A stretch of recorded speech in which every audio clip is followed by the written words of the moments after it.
పీఠం ఎక్కామన్నా అలసత్వం పనికిరాదు. నాయకుని మాటే అయ్యా తమరి మాటే మాకు సుగ్రీవాజ్ఞ. మీ కార్యదక్షత, మీ కఠోర శ్రమ, రాజకీయ అనుభవం, మీ చతురత అంతా అందరికీ విదితమే.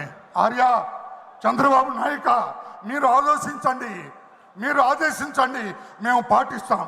ఎట్టి పరిస్థితుల్లో అవినీతి పరులకు అధికారం దక్కనివ్వం, అప్రజాస్వామికులను ప్రజాక్షేత్రానికి రానివ్వం. ఎందరో మహానుభావుల త్యాగ ఫలం ఈనాడు అధికార పీఠం. మీ నాయకత్వమే మాకు శ్రీరామ రక్ష. అందుకే ఈ మా అందరి నడక మీ వెంటే, మీ అడుగుదారుల్లో నడుస్తాం. రాష్ట్ర సర్వతోముఖాభివృద్ధి అనే యజ్ఞంలో సమిధలుగా మారుతాం. మీ మాటే మా బాట, ఇదే మా అందరి భాష. మహానాడు వేదికపై ఇందరు మహారథుల సమక్షంలో జాతీయ ప్రధాన కార్యదర్శిగా ఈ సభకు నివేదిక అర్పించే అవకాశాన్ని అతి సామాన్యుడైన నాకు ఇచ్చిన మీకు, మీ ఔదార్యానికి సర్వదా కృతజ్ఞతలు తెలియజేస్తూ ఈ సభ వద్ద సెలవు తీసుకుంటున్న వరలరామయ్య. నమస్కారం.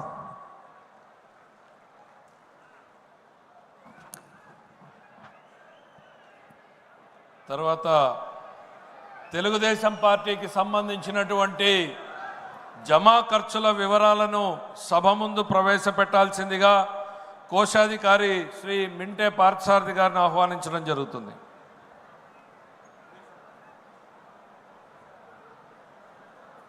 మహానాడు మహాసభకు అధ్యక్ష వహించినటువంటి తెలుగుదేశం పార్టీ జాతీయ అధ్యక్షులు రాష్ట్ర ముఖ్యమంత్రి శ్రీ నారా చంద్రబాబు నాయుడు గారికి, అలాగే రాష్ట్ర జాతీయ ప్రధాన కార్యదర్శి నారా లోకేష్ బాబు రాష్ట్ర మంత్రివర్యుల వారికి, వేదిక రంచినటువంటి పార్టీ పెద్దలకు, అలాగే ఇక్కడికి విచ్చేసినటువంటి తెలుగుదేశం పార్టీ కుటుంబ సభ్యులందరూ కూడా ముందుగా నా ధన్యవాదాలు తెలియజేస్తున్నాను.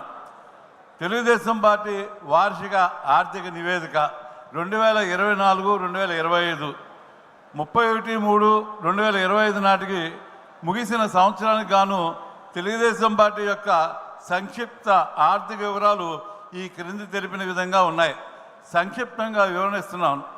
ఆదాయం సభ్యత రుసుము వల్ల 123,19,00,000 రూపాయలు. విరాళాలు వచ్చినవి 82,05,00,000. వడ్డీపై ఆదాయం